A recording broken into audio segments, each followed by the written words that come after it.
Bonjour à tous, aujourd'hui on s'intéresse au 10e poème des Cahiers de Douai, à savoir À la musique. Ce poème représente une scène qui représente un concert sur une petite place de village, sur un kiosque à musique tout simplement dans un parc. Et dans cette scène, il y a un orchestre militaire qui joue et des bourgeois tout autour qui écoutent le concert en commentant, et encore sur un deuxième cercle, des jeunes, si on peut dire, et des gens qui seront un peu moins en dehors de ce cercle. Alors, Rimbaud souffrait de vivre à Charleville, il considérait que c'était une petite ville de province sans intérêt, qu'il méprisait, qu'il rebaptisait avec mépris Charlestown, transcription en anglais de Charleville, et il éprouvait une aversion particulière pour la bourgeoisie locale, pour la bourgeoisie de province, dont il contestait à la fois le pouvoir et dénonçait aussi l'oisiveté. Ici, le poète va dépeindre les bourgeois de sa ville, réunis donc lors d'un concert en plein air, donné par un régiment, le 2 juin 1870. Et le portrait satirique qu'il en dresse n'épargne à la fois ni les musiciens ni les spectateurs, c'est-à-dire que vraiment, il va attaquer un petit peu tout le monde. À la musique. Place de la Gare, à Charleville. Sur la place taillée en mesquine pelouse, square où tout est correct, les arbres et les fleurs, tous les bourgeois poussifs qu'étranglent les chaleurs, portent les jeudis soirs leurs bêtises jalouses. L'orchestre militaire, au milieu du jardin, balance ses shakos dans la valse des fifres. Autour, au premier rang, parade le gandin. Le notaire pend à ses breloques à chiffres. Des rentiers à lorgnon soulignent tous les couacs. Les gros bureaux bouffis traînent leurs grosses dames. Auprès desquels vont, officieux cornacs, celles dont les volants ont des airs de réclame. Sur les bancs verts, des clubs d'épiciers retraités qui tisonnent le sable avec leur canne à pomme. Fort sérieusement discutent les traités, puis prisent en argent et reprennent. En somme, épatant sur son banc les rondeurs de ses reins, un bourgeois à boutons clairs, bedaine flamande, savoure son oningue, d'où le tabac par brin déborde. Vous savez, c'est de la contrebande. Le long des gazons verts ricanent les voyous, et rendus amoureux par le chant des trombones, très naïfs et fumants, des roses les piou-piou, caressent les bébés pour enjôler les bonnes. Moi, je suis débraillé comme un étudiant. Sous les marronniers verts, les alertes fillettes, elles le savent bien et tournent en riant vers moi leurs yeux tout pleins de choses indiscrètes. Je ne dis pas un mot, je regarde toujours la chair de leur cou blanc, brodée de mèches folles. Je suis sous le corsage, et les frêles atours, le dos divin après la courbe des épaules. J'ai bientôt déniché la bottine, le bas. Je reconstruis les corps brûlés de belle fièvre. Elles me trouvent drôle et se parlent tout bas. Et je sens les baisers qui me viennent aux lèvres.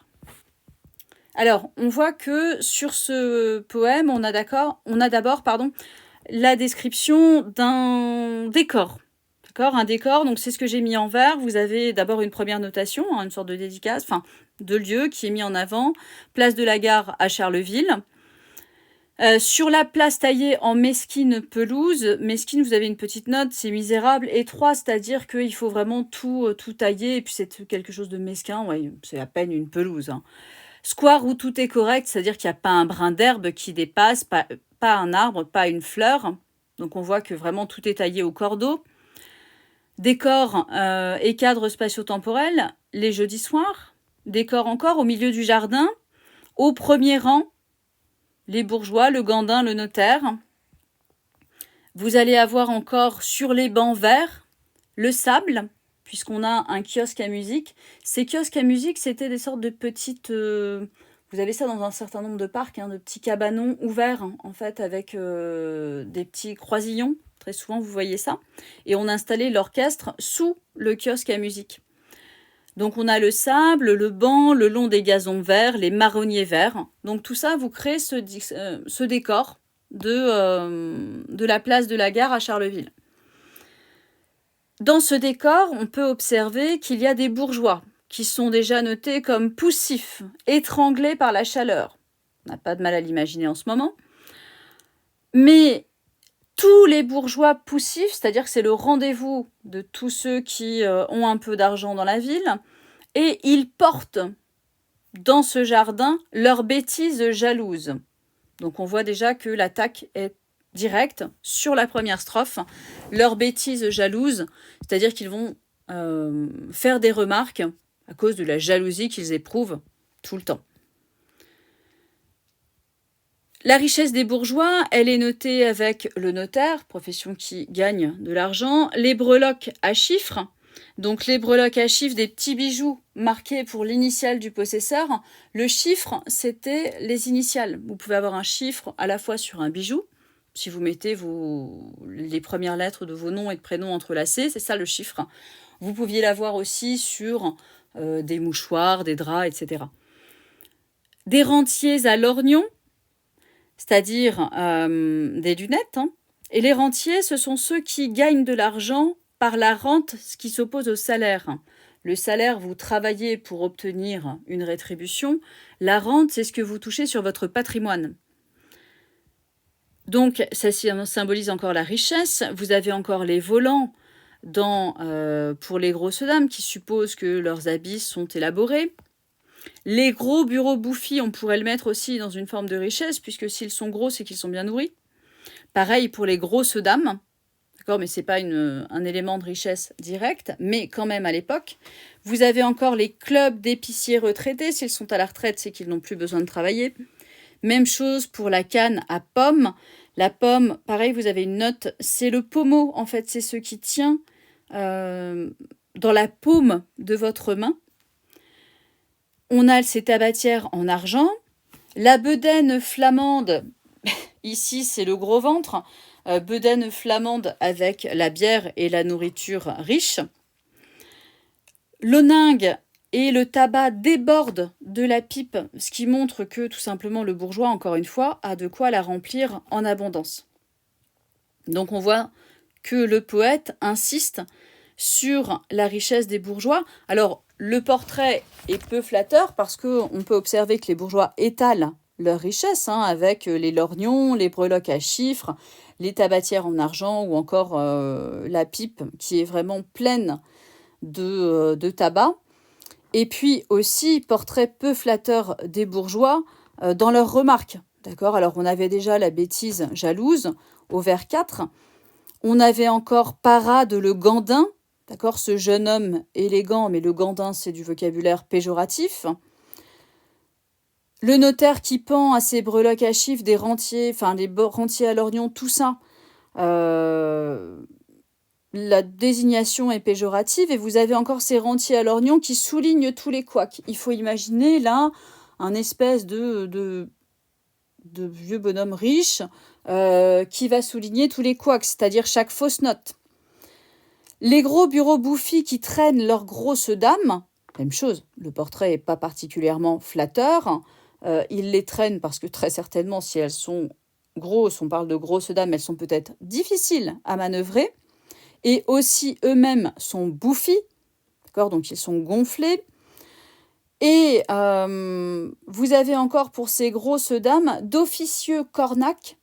Le cornac, au départ, c'est le conducteur d'éléphant. Donc, imaginez un peu comparer la grosse bourgeoise à des éléphants. Évidemment, le portrait n'est pas flatteur. Et on a encore ces éléments ridicules.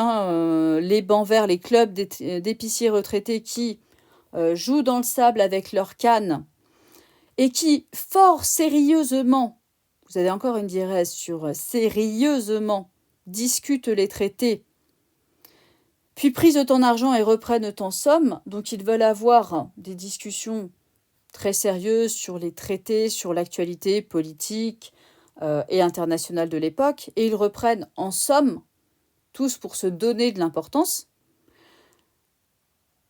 Pareil, un bourgeois qui épate sur son banc sa bedaine flamande, qui savoure son tabac et qui se vante en quelque sorte de façon ridicule, vous savez, c'est de la contrebande.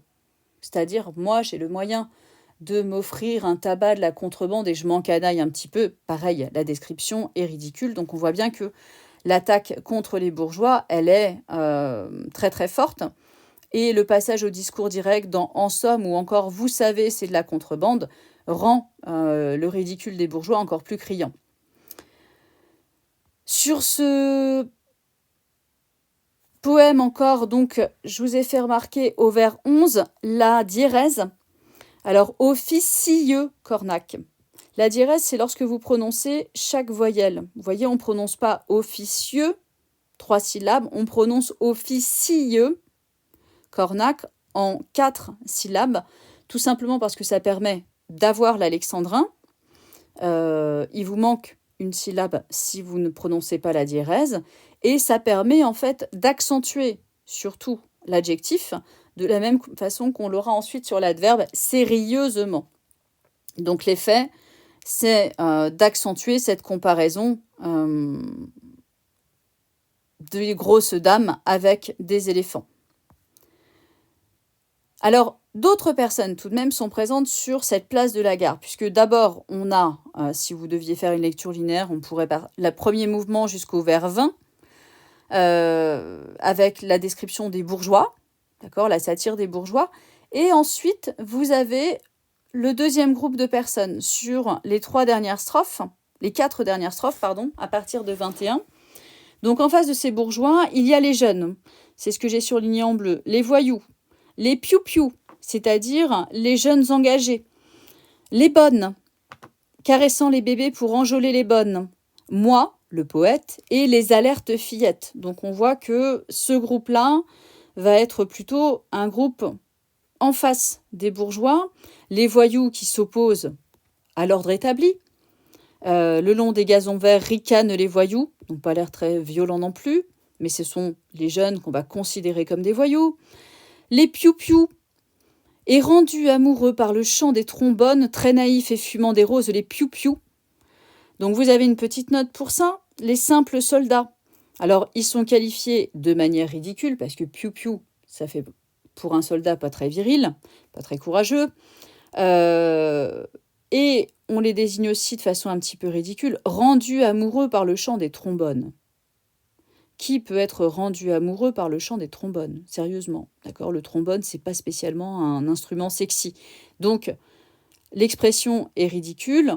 Ça peut désigner à la fois le fait que ces piou-piou sont pleins d'hormones, donc ils pourraient être rendus amoureux par le meuglement des vaches aussi, ou alors peut-être leur amour inconsidéré pour la musique militaire et l'armée, mais dans les deux cas, ça reste un petit peu ridicule, et dans le contexte de guerre de 70, ils vont vite déchanter.